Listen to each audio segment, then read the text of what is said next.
Om Namo Bhagavate Vasudevaya.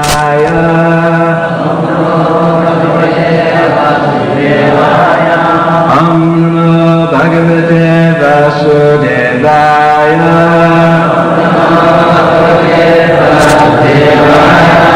Om Namo Bhagavate Vasudevaya.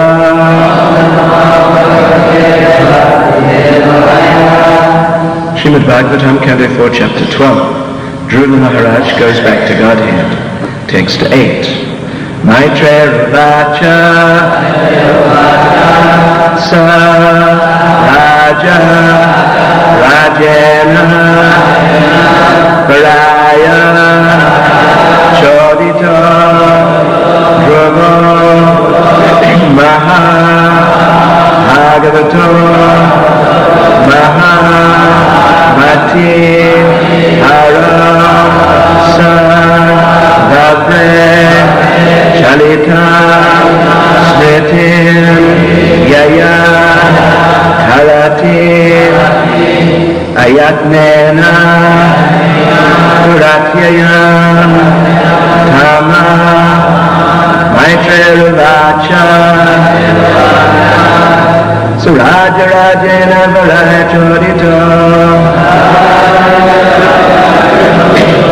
Dhruvo Mahabhagavato Mahamati Harasa Vavre Chalitam Smritim Yaya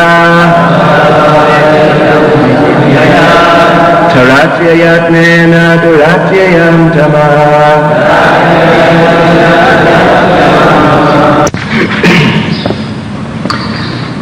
Maitreya Vacha.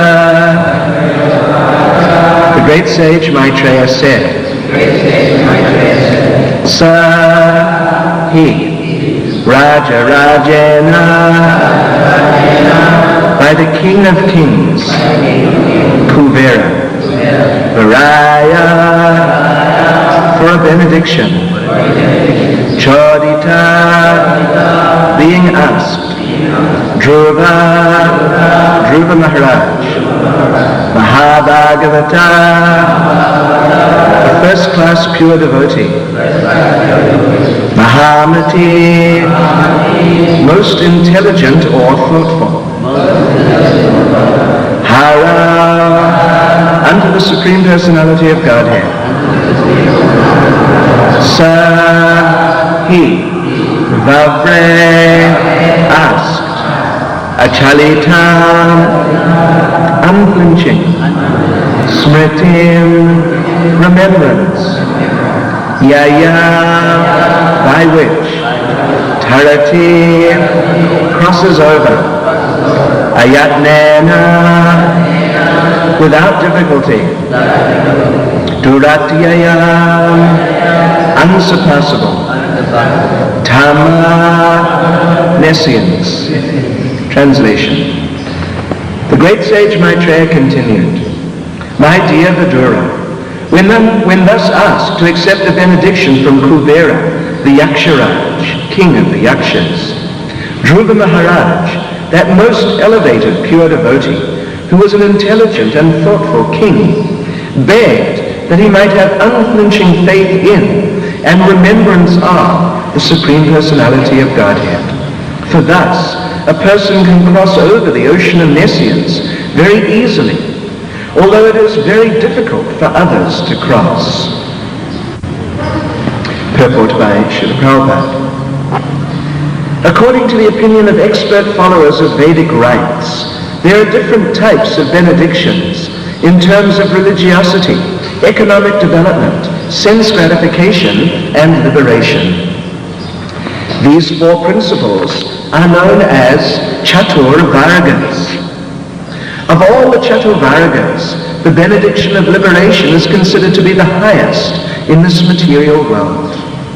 To be enabled to cross over material nescience is known as the highest Purushartha, or benediction for the human being. But Dhruva Maharaj wanted a benediction which surpasses even the highest Purushartha, liberation. He wanted the benediction that he might constantly remember the lotus feet of the Lord. This stage of life is called Panchama Purushartha. When a devotee comes to the platform of Panchama Purushartha, simply engaging in devotional service to the Lord, the fourth Purushartha, liberation, becomes very insignificant in his eyes. Srila Prabodhananda Saraswati has stated in this connection that for a devotee, liberation is a hellish condition of life. As for sense gratification, which is available in the heavenly planets, the devotee considers it to be a will of the wisp, having no value in life. Yogis endeavor to control the senses, but for a devotee, controlling the senses is no difficulty at all. The senses are compared to serpents, but for a devotee, the serpent's poison teeth are broken. Thus, Srila Prabodhananda Saraswati has analyzed all kinds of benedictions available in this world, and he has clearly declared that for a pure devotee they are all of no significance. Dhruva Maharaj was also a Mahabhagavat, or a first-class pure devotee, and his intelligence was very great, Mahamati. Unless one is very intelligent, one cannot take to devotional service or Krishna consciousness. Naturally, anyone who is a first-class devotee must be a first-class intelligent person, and therefore not interested in any kind of benediction within this material world. Dhruva Maharaj was offered a benediction by the king of the kings. Kuvera, the treasurer of the demigods, whose only business is to supply immense riches to persons within this material world, is described as the king of kings, because unless one is blessed by Kuvera, one cannot become a king. The king of kings personally offered Dhruva Maharaj any amount of riches, but he declined to accept them. He is described therefore, Shishi Radha Radhanath Ki.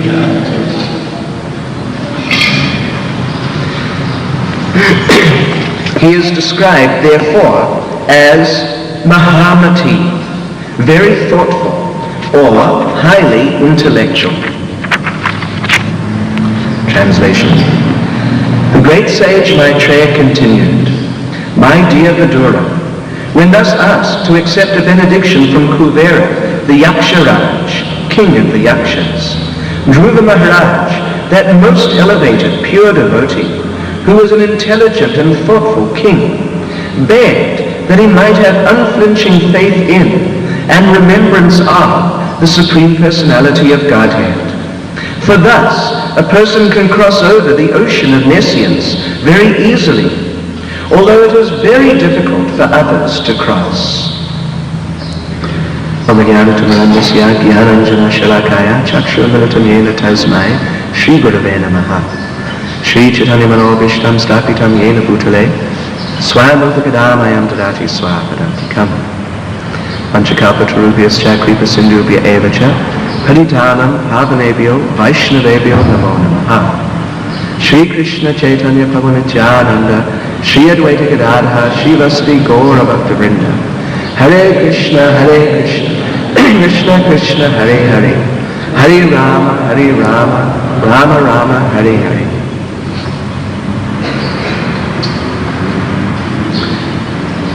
Dhruva Maharaj has had sufficient opportunity to accept benedictions of any type. Initially, Narada Muni gave him the benediction that if you practice these certain types of disciplines, very rigorous disciplines, and simultaneously fix your mind on the Supreme Personality of Godhead, then your material desires will all be fulfilled. Dhruva Maharaj, we all know very well, he was very much desirous materially. He fits into the category described in Srimad Bhagavatam as sarva kama. Akama sarva kama va, moksha kama udarati, tivrena bhakti yogena, yajeta purusham param. That people are desiring different things. So whatever you may desire, if you may have no material desire, or spiritual desire only, if you're in that category, or like Dhruva Maharaj, sarvakama, you're desiring everything. Or if you're desiring liberation, then what should you do? If you're really intelligent,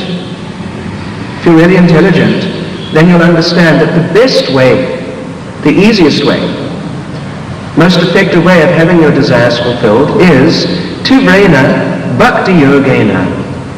Simply engage in devotional service. Yajeta purusham param. And be dedicated to serving the Supreme Personality of Godhead. So Dhruva Maharaj is a very good example of someone who's in the category of sarvakama. He wanted a kingdom bigger than that even of his grandfather or great-grandfather, Lord Brahma. And of course Lord Brahma, his kingdom is the whole universe, which has whatever facility one might possibly be able to desire materially or possibly conceive of materially, that is within the universe. So he was desiring a kingdom even bigger than that. So he was certainly sarvakama, full of material desire and most anxious to fulfill those desires. So Narada Muni gave him that benediction that you just follow these different practices and whatever you're desiring will come your way by the grace of the Lord. And that came to be. The Supreme Personality of Godhead became pleased by the very intense endeavors of Dhruva Maharaj. So he personally appeared to him and told him that you just place your request before me. Just place your request and that's all right. Whatever it is, I'll give you that. Of course, we know that by that time, Dhruva Maharaj, because he had actually engaged his mind in remembering the Supreme Personality of Godhead, and he had received the touch of the conch shell of the Lord on his head. So all his material desires had been cleansed away, and he was now actually in a mood of devotional service. So in that Krishna conscious mood, he expressed to the Lord that what I was previously thinking was the most wonderful thing, only really desirable thing, some huge opportunity for sense gratification. I thought it was going to be like a great treasure trove of gems, something extremely valuable. But now I see that it was actually a useless thing, just like a pile of broken glass. So he had that opportunity. He could have had whatever he liked, but he requested the Lord for devotional service. However, as time went on, he got caught up in this particular situation, attacking the yakshas. And now here, the Yaksharaj, Raja Rajena, the king of kings, greatest king practically in the material world, by whose mercy other kings have some big, opulent and powerful position. So that same Raja Rajena is offering him also that you just take any benediction you like and now fulfill that desire. But here again, Dhruva Maharaj, he's showing his nature as a pure devotee of the Lord. Very wonderful example. That even though all opportunity is there for material enjoyment, but he's concerned that I don't want to lose my remembrance of the Supreme Lord. Not only do I not want to lose it, but actually he's praying that you please help me to increase that and not lose it, to develop that remembrance, and to develop faith in the lotus feet of the Supreme Personality of Godhead, and in service to those lotus feet. So here, as Srila Prabhupada is explaining in the purport, Dhruva Maharaj is setting a very nice example for devotees, showing that a properly situated devotee, Dhruva Maharaj is described here as Mahamati, a very intelligent and thoughtful devotee. He's able to deliberate and consider the different circumstances in any situation in life, evaluate the different factors involved, and then, after very good consideration, come to the right conclusion on the basis of his pure Krishna consciousness. So what a nice example that he is choosing devotional service. He is wanting only devotional service, and he's wanting some assistance. Please give me some mercy so that I can remain in devotional service and increase. My devotional mood can be increased. So all devotees should be trying to follow this type of example. Prabhupada here is describing that generally people in this material world, of course they're desiring benedictions. Everyone would like some opportunity to fulfill their desires. So generally though, there are what are called the Chatur Varagas, 4 types of desirable things, benedictions: Dharma, Artha, Kama, and Moksha. So when people think of progressive life or achieving some good fortune in life, they may think in these terms. Let us perform some materialistic religious activity. Then as a result of that, some good fortune will come our way, some material opulence, facility for enjoyment. And then with that facility, we will enjoy. Calm, we will then gratify our senses with all those nice facilities. And in many cases, it stops there. In so many cases. They're Chatur Varaga, but in many cases, people are more concerned about Tri Varaga. Let us just enjoy sense gratification. And beyond that, they don't really have so much idea or so much desire that let us become liberated. But in Bhagavad Gita, Lord Krishna points out, Manusyanam Sahasreshu Kastu Yatati Siddhaye, that out of many thousands among men, people like this, who have some sort of idea of progressing in life, in the material world, out of many thousands of them, a few of them understand about the 4th of these desirable things, liberation. So, having enjoyed, having performed their pious activity, acquired their facilities, enjoyed those facilities, then they've had some realization that despite achieving that sense gratification, which I thought was going to be the most wonderful thing, and giving me my full success in life, but despite achieving that, I found I didn't become happy. My desires were not satiated. More desires were coming. So some people, having some realization like that, then they decide that let me try to become liberated. So then they try to renounce their material facilities, live very simply, and realize Brahman, realize the spiritual nature. So this is Chatur Varaga, Dharma, Artha, Kama, and Moksha. And generally speaking, Prabhupada here is referring to the Vedic rites. The Vedas, there are so many divisions and subdivisions, and in many of these divisions and subdivisions, these Chatur Varagas are presented as being the goals in life, what people should be striving for.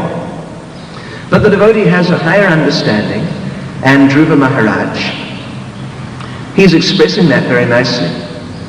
He's got the opportunity here to get any benediction. But he's asking, please give me devotional service. Please give me devotional service.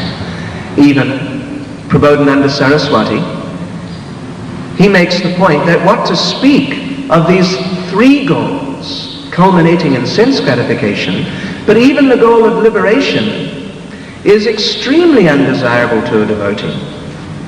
Kaivalya narakayate.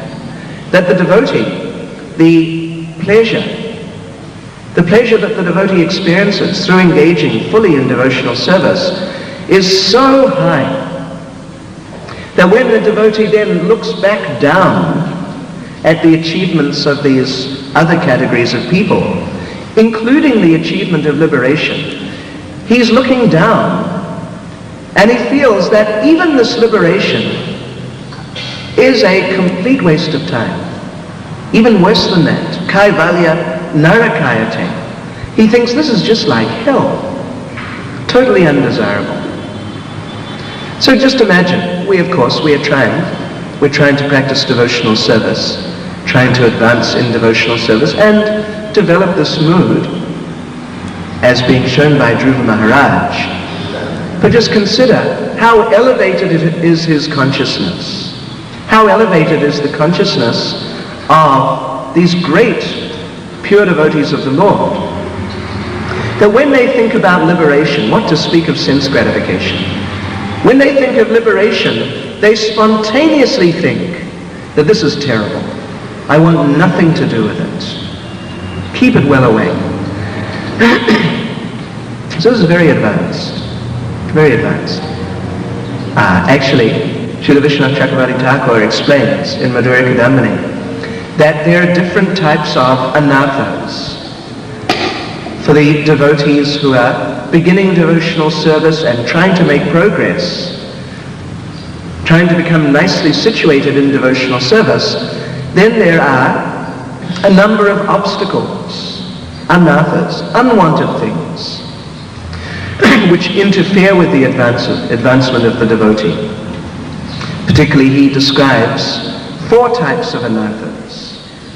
Anathas arising from previous sinful activity, meaning that one will have some inclination towards gross sense gratification, breaking regulative principles and activities of this sort. So certainly this is anatha for the devotee who's trying to make progress in devotional service. Then he refers to anathas which arise from improperly performed devotional service, due to lack of knowledge, due to foolishness. The devotee makes some mistake in devotional service, not aware of what to do and what not to do, and therefore the devotee does something wrong. So this is also an obstacle. One should know what to do and what not to do, and one should very carefully do the right things and avoid the wrong things. So that's also anatha. Then there are anathas arising from offenses. If we offend devotees, commit the 10 offenses against the chanting of the holy names, then certainly these are obstacles, they'll produce obstacles, they are obstacles themselves. And then fourthly, he refers to anathas which arise from piety, previous piety. Generally, people in the material world think that piety is a very desirable thing for one who's trying to practice spiritual life, for one who's trying to approach God.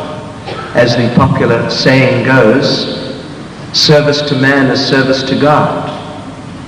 A very popularly held misconception in certain circles. Piety helps, they're thinking. It may even be the same. It may even be the same as spiritual life. But Srila Vishwanath Chakravarti Thakur is explaining that piety and the consequences of one's previous piety, these may actually be obstacles. They may produce obstacles in one's devotional service. that one may have some attraction to sense gratification in the mode of goodness, and this may compromise one's mood of being fully dedicated to serving the Lord under any circumstances. And also he says that as a consequence of one's previous piety, one may have some inclination towards liberation. And that may also be an obstacle, that one is trying to render devotional service. But if some difficulty is there, that service is very hard, very challenging, one has to extend oneself, face challenges in order to nicely render one's prescribed duty to the Lord. So one may think, this is too much trouble. I don't want so much difficulty. Let me find some other service which is less difficult. So in this way, this desire for liberation or freedom from difficulty, this can be an obstacle in the devotee's life. So the devotee doesn't appreciate this idea of liberation even. What to speak of sense gratification? The devotee is always trying to maintain the consciousness that I am the eternal servant of the Lord, and whatever the Supreme Lord and my spiritual master want from me, whatever service they want me to render, that is my life's business. And anything which interferes with that mood, that is anartha, that is unwanted. So liberation can be like that. And it's described that Mukti Devi, the personality of liberation, that she is haunting the devotees sometimes. Mukti Devi and Mukti Devi, the two of them. Sense gratification and liberation. They may try to haunt the devotee, just like ghosts. In fact, our acharyas explain that of the two, Mukti Devi is more dangerous. This tendency to have some interest in personal liberation, it is actually more dangerous than the tendency simply towards gross sense gratification, material pleasure. Mukti Devi is there, but as we heard day before yesterday, Mukti Devi is waiting at the doorstep of the devotee, knocking on the door, calling out, "Here I am, I'm at your service anytime." But the devotee is thinking, thank you, but no thank you. I'm not interested. Rupa Goswami explains that even though the devotee rejects Mukti Devi and Bhukti Devi, both of them, the devotee tells these two deities, just go away, you're wasting your time with me, just go away, find someone else. But because of the good qualities of the devotee, successful devotee, fully engaged in pure devotional service, is manifesting so many wonderful qualities that Mukti Devi and Bhukti Devi, even though they are rejected by the devotee and not welcomed in the presence of the devotee, but still they stay, being attracted by the character of the devotee. That this is such a wonderful person, we want his association. And such an advanced devotee, he's unaffected. So this is a very advanced platform. As the devotee is trying to make progress, then these different things, they try. Mukti Devi, she tries, and Bhukti Devi, we must give them credit.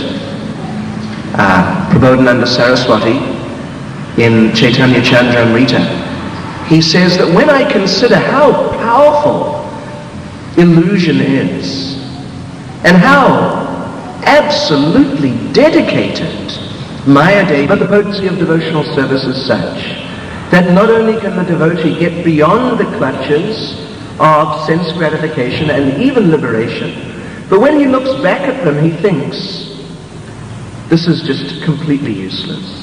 Kaivalya Narakayate, that promise of liberation, it's just hellish. And Tridas Pur Akash Pushpayate, the promise of sense gratification. It's just like some meaningless hallucination. Flowers in the sky, just like a mirage, no substance.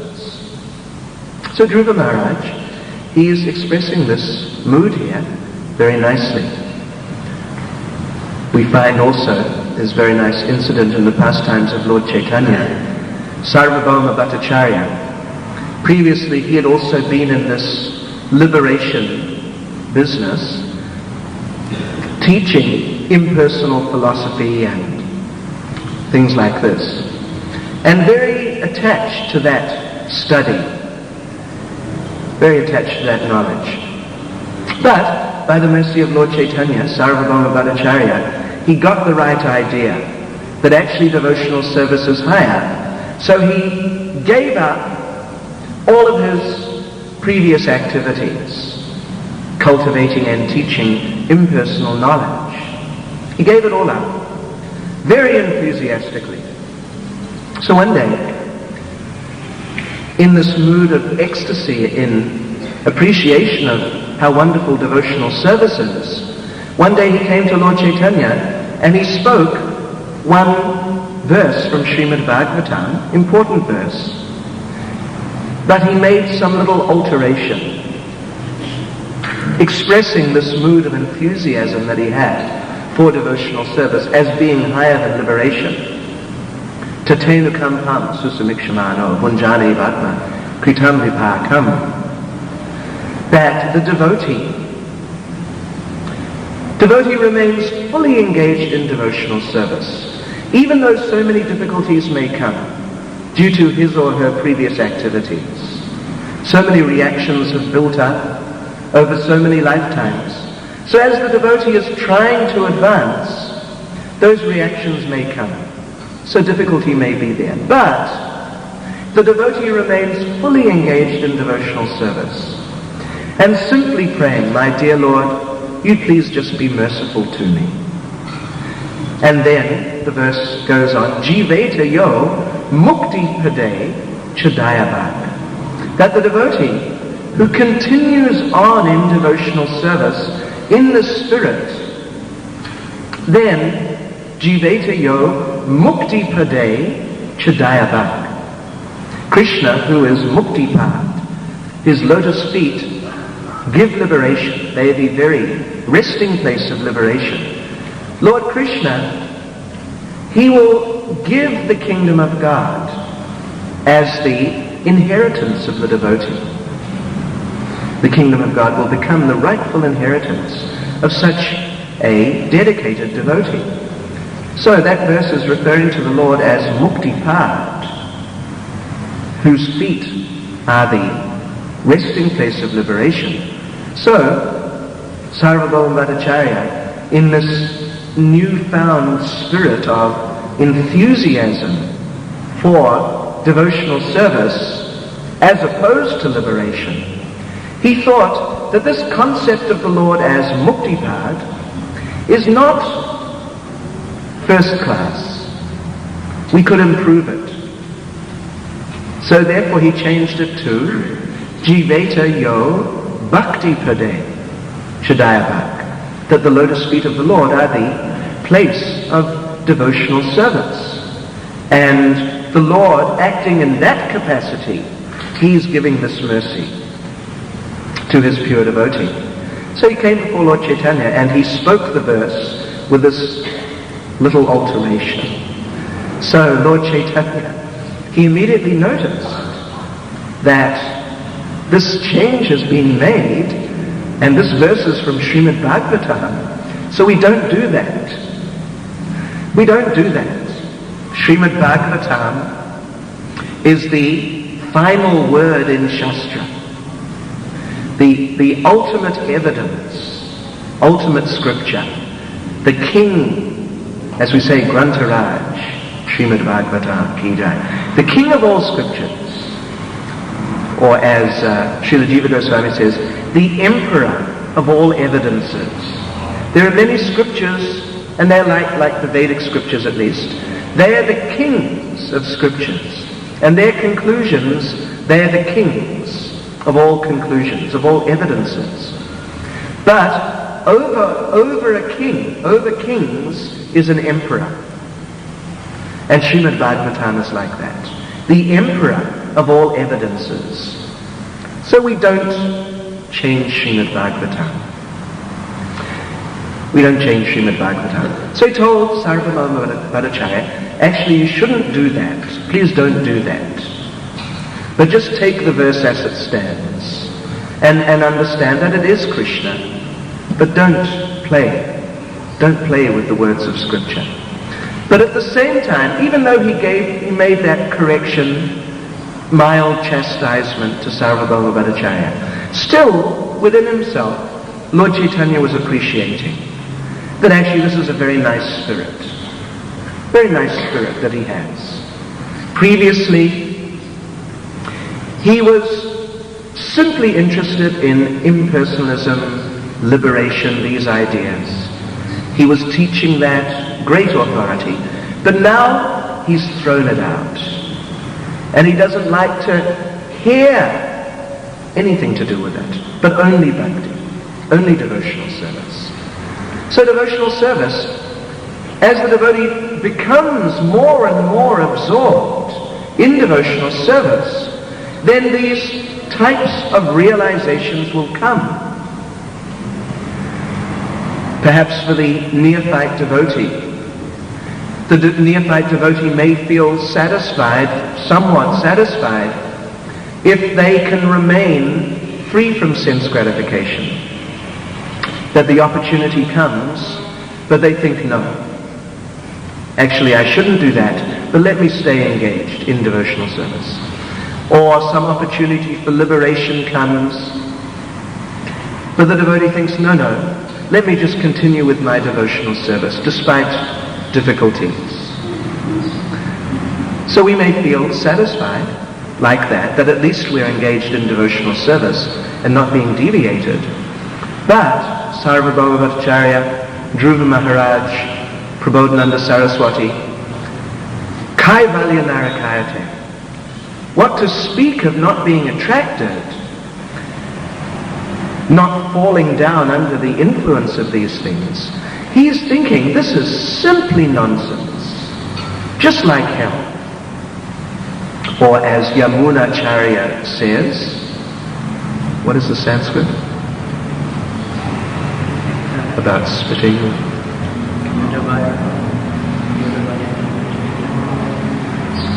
Anyway, the Sanskrit is there. But in effect, he says that when I think about my earlier days and some sense gratification which may have been there, in those days I thought it was very nice. But now when I think about it, I spit at the thought. So, these types of attitudes, that liberation is just like hell, completely untouchable. That sense gratification, just spit on it, without even considering anything else. This is very advanced, very advanced. But this realization comes as the devotee engages more and more in devotional service.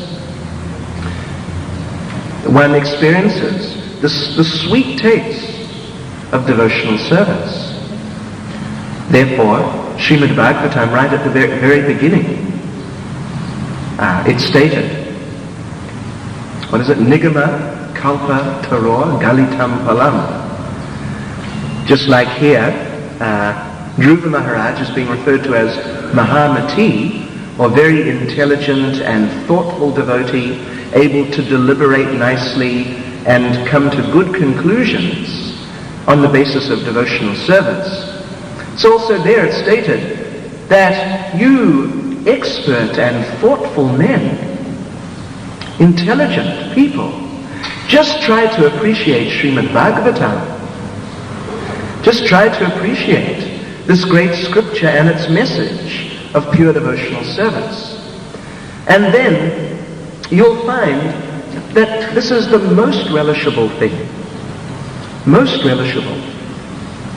Most wonderful thing. Nothing else can compare. Kaivalya Narakayate. Tridas Pur Akash Pushkayate. Everything else looks very pale and undesirable in comparison.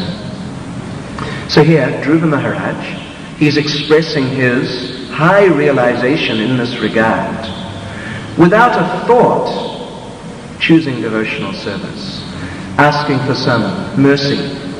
Please help me in my devotional service. So this should be the mood of the devotee, aspiring devotee, every devotee. We should want this.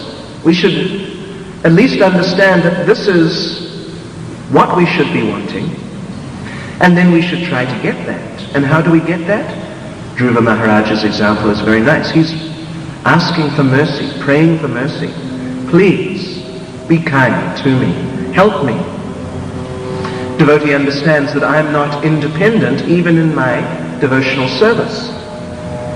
One may become independent of sense gratification and liberation, but that doesn't mean that one is now simply independent on one's own. The devotee understands that I am fully dependent. So in order to achieve this most desirable goal of pure devotional service, undeviating remembrance of the Lord, full faith in his lotus feet and the means of attaining those lotus feet, the devotee is very concerned. Let me somehow get some mercy so I can get this benediction, get some help for achieving this goal. Therefore we find our great acharyas, they're so frequently offering prayers like that, praying for pure devotional service, praying for the means, different aspects of pure devotional service, different means of achieving it. Lord Chaitanya is praying, Na danam na janam na sundaram kavitam va jagadisha kame mama janmani janmanishvare bhavata bhaktir ahoitiki tvai.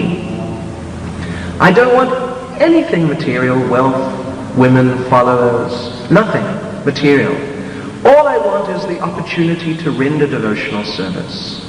And even going back to Godhead, it doesn't matter. Even janmani janmanishvare, even birth after birth. But let me just have that. Or Narottam Das Thakur, he's praying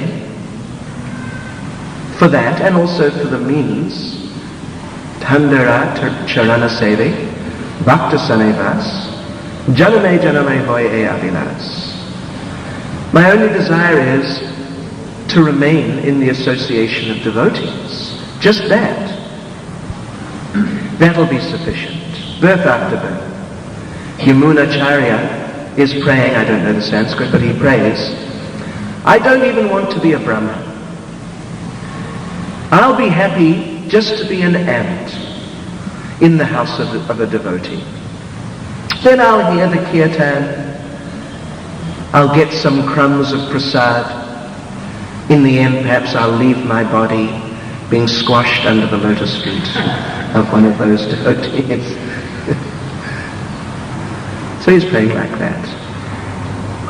Somehow or other, pure devotional service or the means to pure devotional service. Praying to anyone, practically.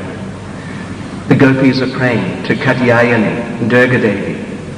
Normally, we frown on worship of Durga Devi. But the gopis are praying to Durga Devi, Katyayani, please give us a husband. We want a husband. So that husband is Krishna. So they'll pray.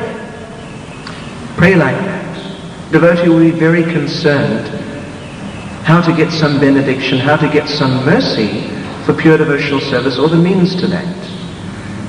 Srimati Radharani, when Lord Krishna left Vrindavan, of course this is very elevated, esoteric mood of pure devotional service, but she was praying that I can't tolerate the separation from Krishna, so I want to leave my body. So she was praying to Yamaraj, please help me to leave my body, you're the Lord of death. But she was thinking that I've been crying so many tears in separation from Krishna on and on and on, just like waves.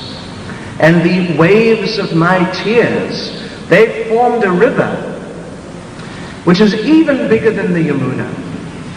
And the Yamuna Devi is the sister of Yamaraj. So now, I've offended Yamuna Devi by creating a bigger river. So her brother Yamaraj now is displeased with me. So he won't fulfill my request. So she was praying, Yamaraj, please help me. Just let me leave my body. The separation is too intense. So somehow we must try to cultivate this mood. Our acharyas and Prabhupada has also said that this eagerness, great concern that I must become more and more engaged, more and more absorbed in devotional service by any means. This eagerness, this enthusiasm to make progress. This is like a great key for success in devotional life. But it's not easy to achieve. Prabhupada, referring to Srila Rupa Goswami's statement in that regard, he's holding a little sort of mock conversation. Prabhupada, speaking on behalf of Rupa Goswami, is saying that just become eager. Just become extremely eager and greedy for getting some mercy to advance. And the person he's speaking to is saying, oh, all right, I'll do that. Easy. But then he replies, no, it's not so easy. Only after many lifetimes. It's not so easy. But try for that, and by some mercy, then gradually that may come, and then advancement will be there. Very easily one can make progress. So Dhruva Maharaj, his mood is like that, very nice mood. He's given the opportunity for some benediction, so what does he say? Just please help me to remember Krishna and to have faith in his lotus feet. Just please give me that. That'll be very nice. Some comments or questions?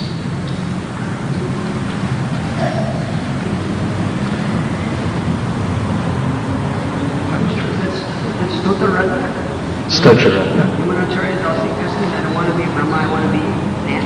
Yeah. Stotra Ratna.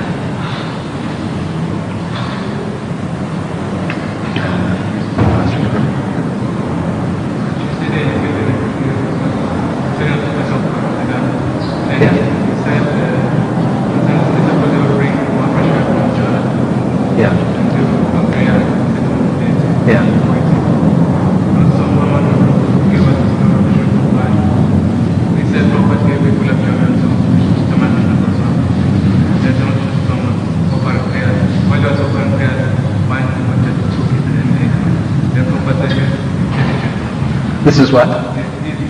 Intelligent. Just see.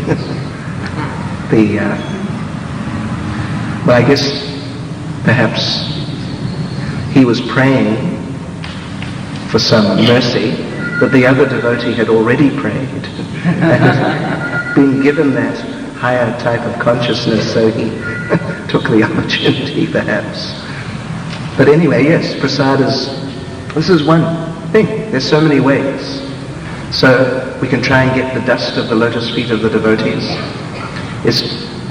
Vrindavan Das Thakur explains about the associates of Lord Chaitanya, that it would appear that sometimes they would be playing little games together, touching each other's feet and running around here and there doing like that.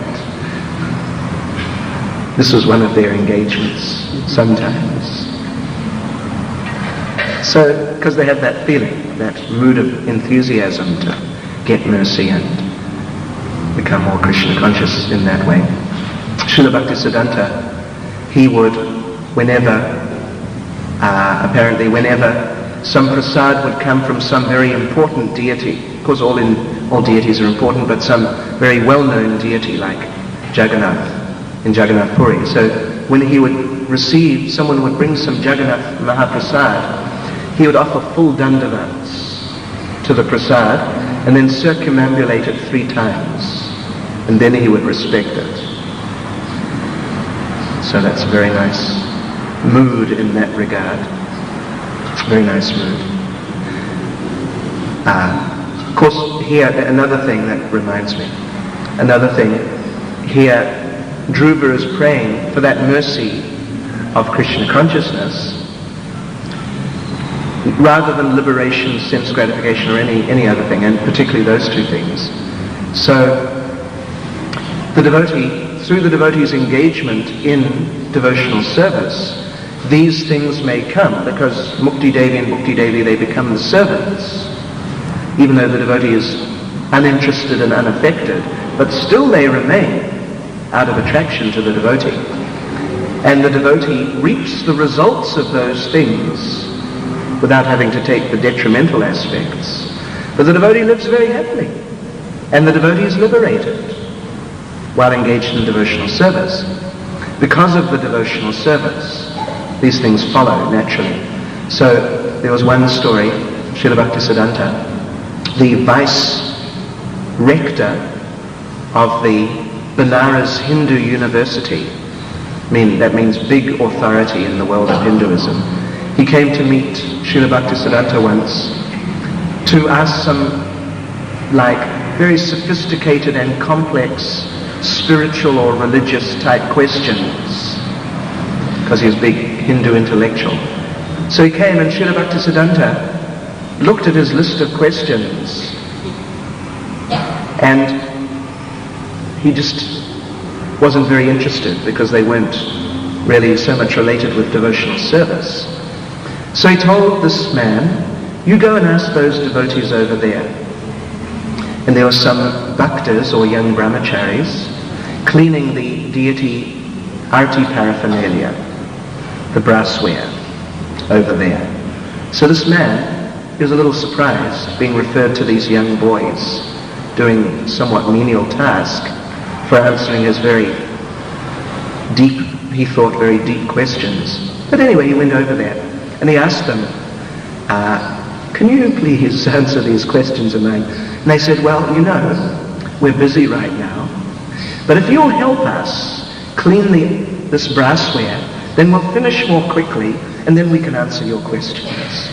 So the vice rector, he sat down and he was cleaning the arti paraphernalia. Then he finished. And so the devotees were waiting for him to ask questions, but he didn't. He got up and he went back to Srila Bhaktisiddhanta. And Srila Bhaktisiddhanta asked him, "So, your questions are answered?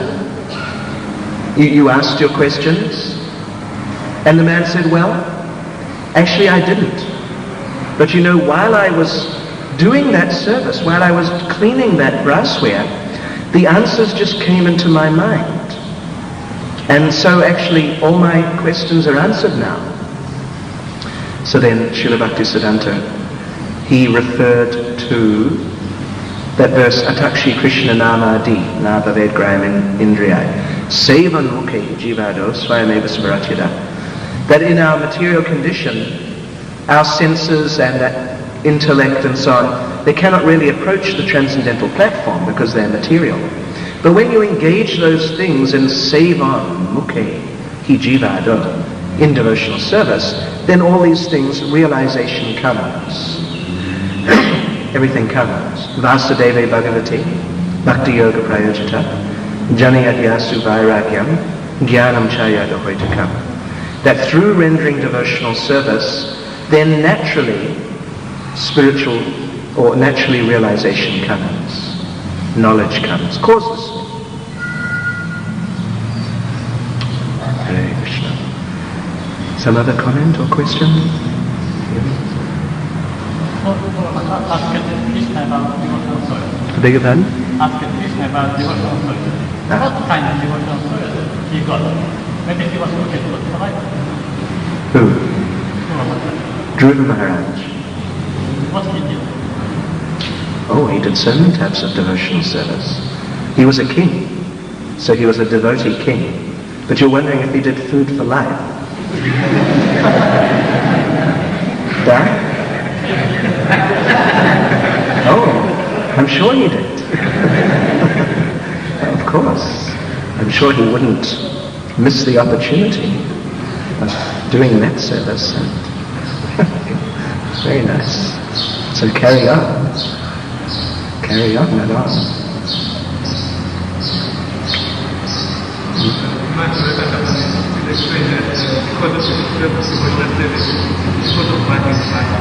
Yes.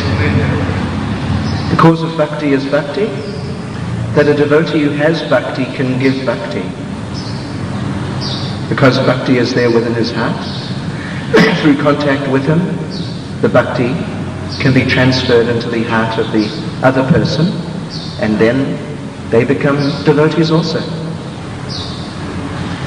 Actually, there's a very interesting thing I just came across in Bhagavad Gita.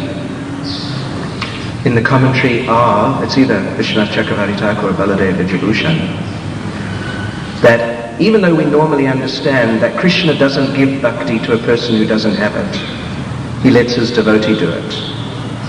But in one of the commentaries to verse 66 in the 18th chapter, Sarvadharma Parityajya, actually in between that verse and verse 65, Krishna saying, Man manabhava madbhakto, and then he says, Sarvadharma Parityajya, just give up everything else and surrender to me. So, according to one of the commentaries, Krishna is saying to Arjuna that, strictly speaking, according to how I have understood you and what you have said during the course of our conversation, you are not exactly qualified for pure devotional service. Not exactly. But now, having spoken to you, my heart is feeling overwhelmed for compassion, or with compassion for you. So therefore I'm going to give you pure bhakti anyway. And he says, this is normally only done by devotees, but I'm going to do it because I'm feeling compassion for you. Which is very interesting. Very interesting statement. Yes. So, normally though, by the mercy of the Lord, one comes in contact with devotees who have bhakti, and then through that contact, one also gets bhakti. That's the basic idea. So I think we'll finish here. Srila Prabhupada ki